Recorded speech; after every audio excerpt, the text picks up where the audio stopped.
sim, eu posso falar com propriedade, né, dessa questão da rigidez, porque por muito tempo em minha vida eu tive vários padrões muito rígidos, assim, que não me permitia fluir, que não me permitia, às vezes, mudar o meu ponto de vista, o meu posicionamento, e ficava ali uma coisa truncada. E, às vezes, ainda me pega em alguns padrões de rigidez. Mas, como nós estamos dentro de um universo, falando, estudando, atendendo processos terapêuticos, a primeira coisa que fazemos, geralmente, é também entrar nessa autoanálise, de entender aquele nosso movimento, o quanto aquilo ainda faz sentido ou o quanto não.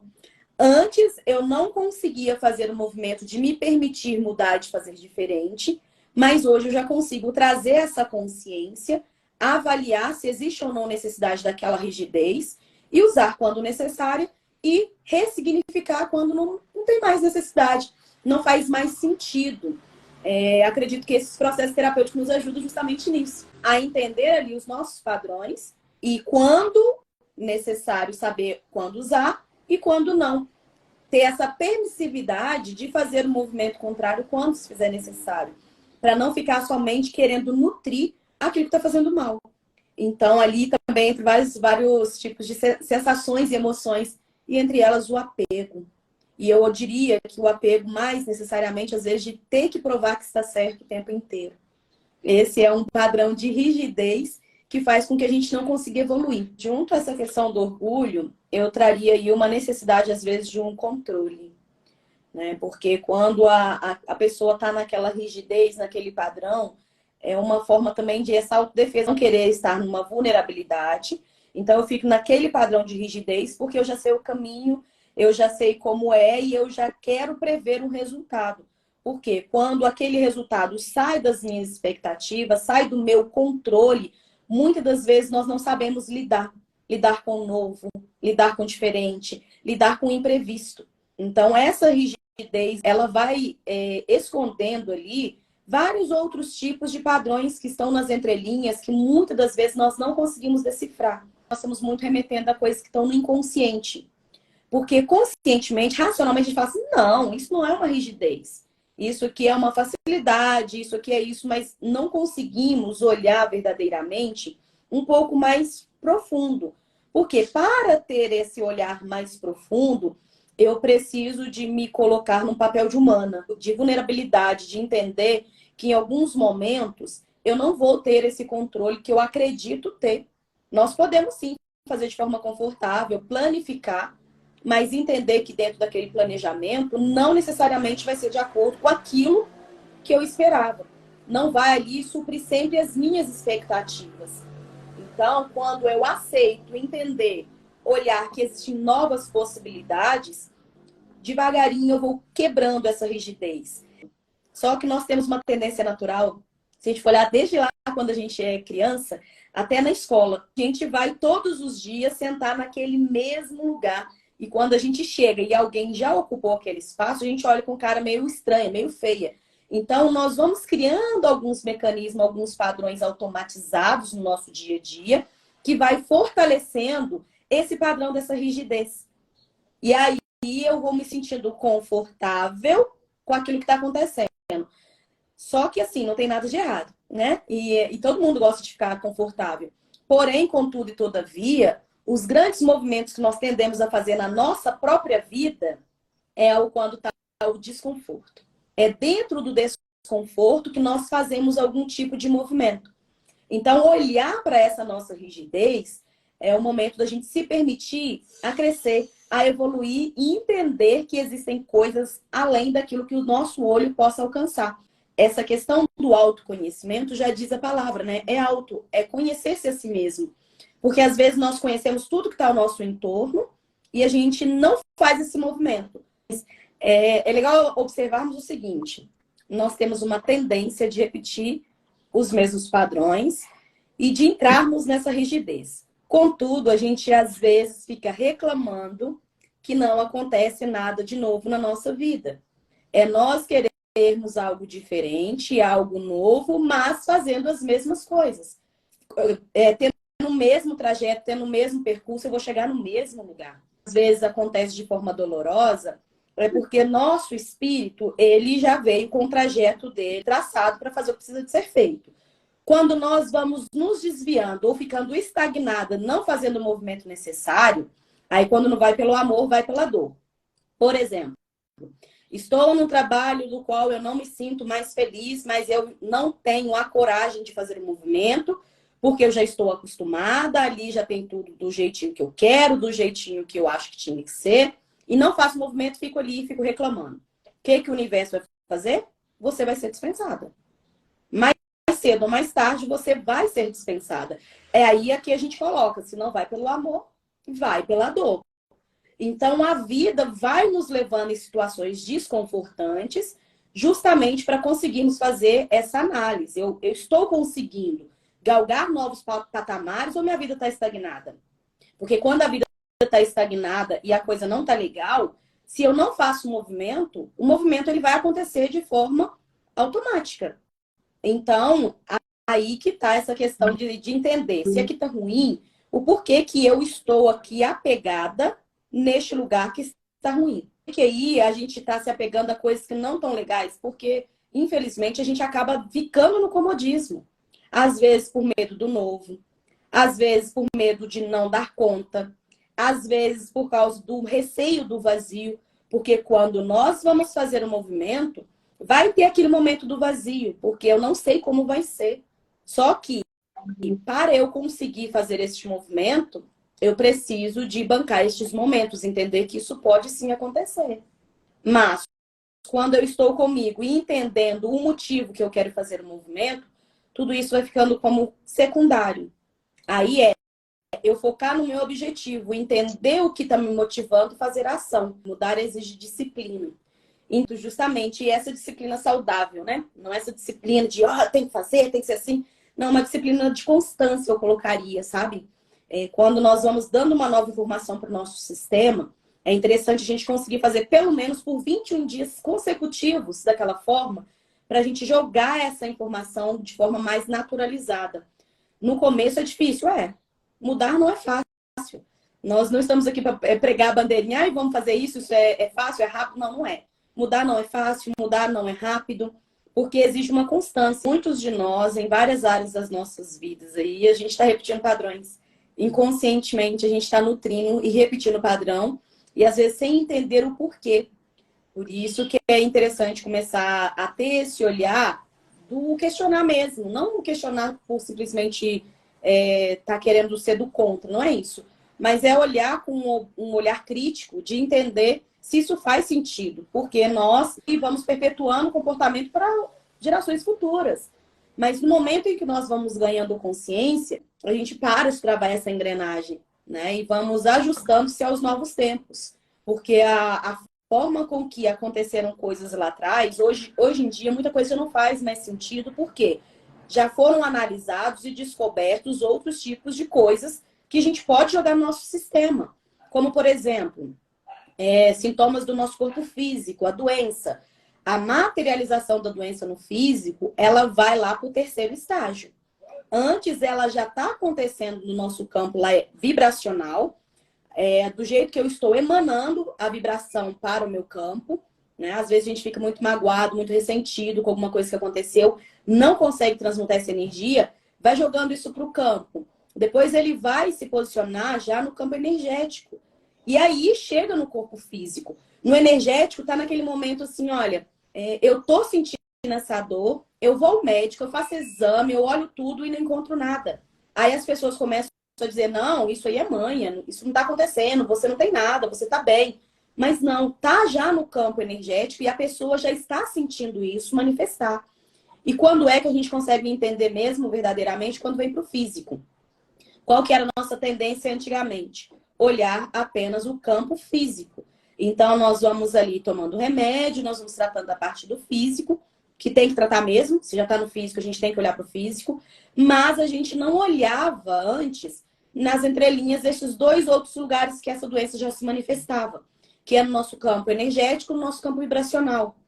Hoje, com essa expansão das terapias integrativas, nós já temos esse conhecimento, essa abertura de entender. Está no meu corpo físico, mas o que me gerou isso? O que me levou a estar manifestando isso no meu corpo físico. Então, vamos mapeando o campo para chegar na raiz do problema. Porque senão nós vamos só continuar tratando das folhas, esquecendo ali, né, do tronco e da raiz. Ou seja, hoje, com esse conhecimento, o que a gente precisa de entender? Olhar, sim, o nosso corpo físico. Precisou de remédio, tem que tomar, porque já está materializado. Mas, paralelamente a isso, buscar o entendimento. Porque quando você toma um remédio, você está anestesiando a dor. Mas se não tratar a raiz, aquilo tende a repetir.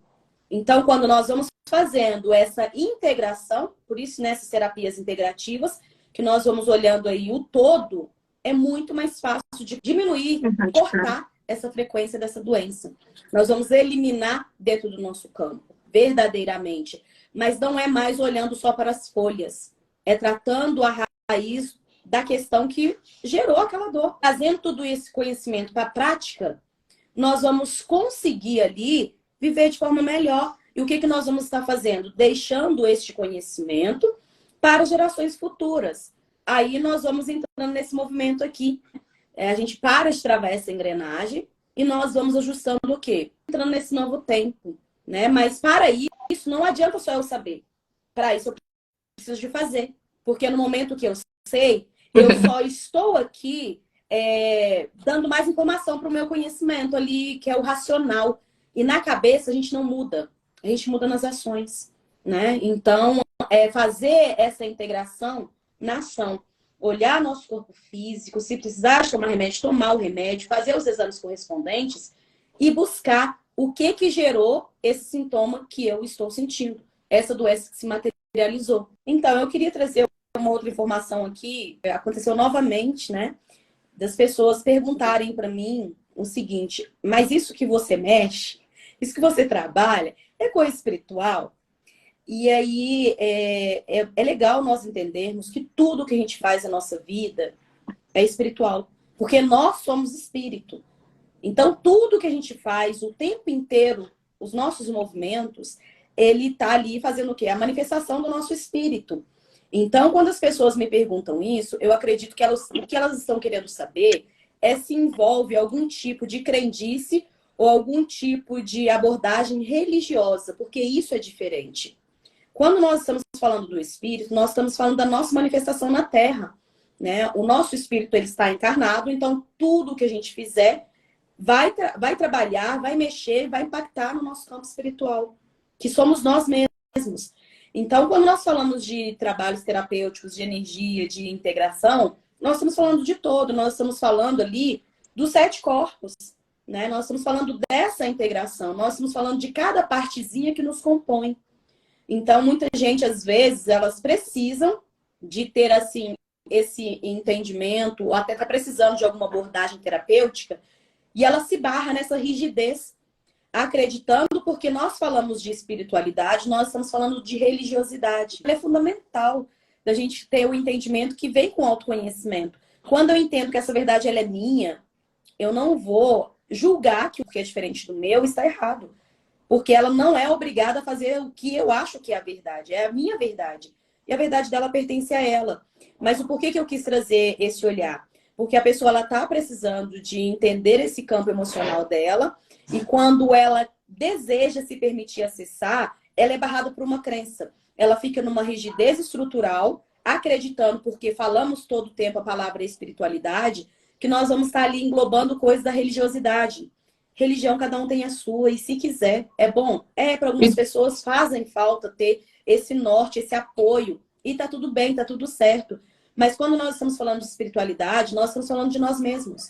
Nós estamos falando desse autoconhecimento, de manifestar aquilo que a gente veio fazer, de ter a nossa integridade e conseguir colocar ali o meu sentir no meu servir. Porque o que nós temos uma tendência de fazer? Adequar o nosso sentir ao que o outro acha que é o que eu tenho que fazer. Aí fica doente, porque eu não consigo ser eu fico ali me obrigando a colocar num padrão que o outro acha que é o correto, eu entro em dor. Porque eu estou matando um pedacinho de mim, eu estou matando a minha essência, eu estou matando o meu servir. Quando nós vamos entendendo o quanto essas terapias integrativas vão nos ajudando, e vamos vendo os benefícios que isso vai trazendo para a nossa vida, e a gente permite sair desse padrão da rigidez, tudo fica mais leve. Porque eu vou entender ali que eu estou tratando de mim mesmo. Eu não estou fazendo nada para o externo, eu estou fazendo para o interno, eu estou ali me acolhendo. É porque eles estão olhando o espírito como coisa externa, estão olhando como coisa fora.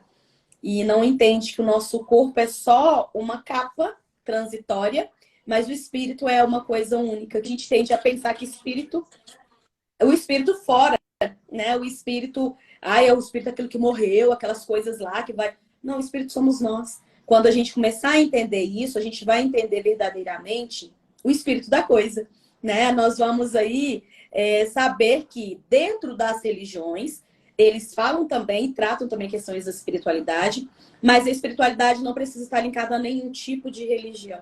Quando nós vamos falando do nosso autocuidado, quando nós vamos falando da manifestação do nosso ser, no nosso servir, nós vamos entender que nós estamos falando ali da espiritualidade, nós estamos falando do nosso espírito, da nossa manifestação interna. E aí tudo vai ficando muito mais leve, tudo vai ficando muito mais fácil. E quebrar esses padrões, essa rigidez. Entender, observar o seguinte, eu às vezes eu posso não fazer inicialmente uma terapia, mas eu posso ler sobre. Eu posso buscar informação sobre. Porque às vezes as pessoas são tão rígidas que elas não conseguem nem falar ou ouvir sobre o tema. Porque ela já acha que está o quê? Vibrando no pecado. Pecado vem com o quê? A questão do castigo. Né? Tudo dentro de uma rigidez, é tudo tão pecado, é tudo tão no castigo, no medo do castigo, que a gente não se permite abrir ao conhecimento. Quebrar esse muro dessa rigidez. E entender que existe sim coisas afora daquilo que eu estou vendo. E quando nós vamos observando a questão, até mesmo de países, né? O que a gente faz aqui de forma tão natural, no outro lugar nem existe. Então, eu estou certo, no outro lugar está errado? Ou eu só estou reproduzindo aquilo de acordo com o que eu aprendi? Mas eu posso me permitir experienciar e conhecer outras realidades. Porque isso trata naturalmente da evolução do ser. E a gente vai conseguindo aí agregar o todo, sem essas facções, sem essas divisões do certo e errado. Certo para quem? Errado para quem? Tudo neste universo, ele vem por sintonia e vibração. Então, essas perseguições espirituais, eu acredito que o que pode acontecer, na verdade, nós estamos muito acostumados a um tipo de padrão. Quando a pessoa desencarna e ela não teve esse estudo desse autoconhecimento, não teve o entendimento, ainda está apegado à matéria, pode acontecer sim não seria uma perseguição, mas seria uma sintonização por frequência e energia. Vamos supor, uma pessoa que tinha problema com o alcoolismo. Ela desencarna com essa dor muito latente. Neste processo do desencarne, que ela ainda não conseguiu acessar e entender que ela não está mais encarnada, pode acontecer essa, entre aspas, perseguição, mas não é a perseguição da pessoa com a outra pessoa. É a perseguição da vibração e energia. Então, por isso que a pessoa fala assim, olha, eu bebi, parecia que não era nem eu. Acredito que nesse momento tem essa sintonização, né, energética aí, que vai tudo por vibração. Aí, quando ele fala da questão da família, é um detalhe que nós precisamos de olhar primeiramente para a gente mesmo. Porque, às vezes, nós estamos querendo expandir para a família aquilo que nem nós ainda conseguimos entender e fazer ali essa compreensão de dentro para fora. Nós ficamos tentando convencer ao outro que está ali ao meu lado, que seria o melhor, o mais indicado. Talvez um indicado neste momento seja para a gente mesmo. Aí eu gosto muito de trazer quando nós vamos fazer a viagem de avião, né? Que a primeira fala é, diante de qualquer tipo de acontecimento, coloque primeiramente a máscara em você. Aí depois sim, você pode ali tentar ajudar quem está ao seu redor, quem está em seu entorno. Porque às vezes nós estamos querendo fazer um movimento para o todo, para o externo, mas ele precisa de começar pelo interno. Quando eu vou fazendo esse movimento para dentro e eu consigo fazer a mudança, eu vou validando coisas dentro do meu sistema, que as palavras se tornam desnecessárias. As pessoas vão entender e perceber a minha energia. Elas vão ver e perceber a minha mudança. Automaticamente vai vir uma pergunta. Ué, mas você fazia isso, o que foi que aconteceu? Eu fiz isso aqui, eu fiz essa terapia, eu consegui fazer esse movimento através desse conhecimento. Aí as pessoas vão sim querer, talvez, entender, conhecer, te perguntar, porque você está tendo uma credibilidade para falar. Agora, se eu acredito que a minha família tem que entrar num processo que eu acredito, simplesmente porque eu acho que vai ser o melhor para todos, será? Né? Então, eu busco muito esse movimento, primeiro interno, para depois o externo. Porque diante das ações, as palavras são Uhum. desnecessárias. Aí a questão do orgulho, né? Quando a pessoa tá mal, não olha para si, vai querer olhar para o outro, tem um orgulho que tá ali gritante, né? De achar que eu tenho condições de resolver o problema do outro, se eu não estou conseguindo resolver nem o meu. E às vezes é bom exemplificarmos que o resolver o meu problema, às vezes, é de reconhecer que eu preciso de ajuda. Estou com um problema que eu não consigo fazer, eu faço um movimento. Eu já estou ali em busca de resolver o meu problema. Eu já estou ali me apoiando na expectativa de resolver aquilo que eu preciso. E aí, quando traz essa questão de era assim e agora não é mais, é um choque, né? É um choque que a pessoa vai ter que lidar ali com o novo. Nós podemos somar experiências, nós podemos entender o que a pessoa está trazendo, que foi bom para ela naquele momento, que foi o que ela conseguiu ofertar e fazer, mas que a partir de ali existem outras formas de fazer também. E eu posso somar, eu posso me permitir experienciar, olhar para essa rigidez, que a gente vai até onde o outro começa. É não querer impor a minha verdade,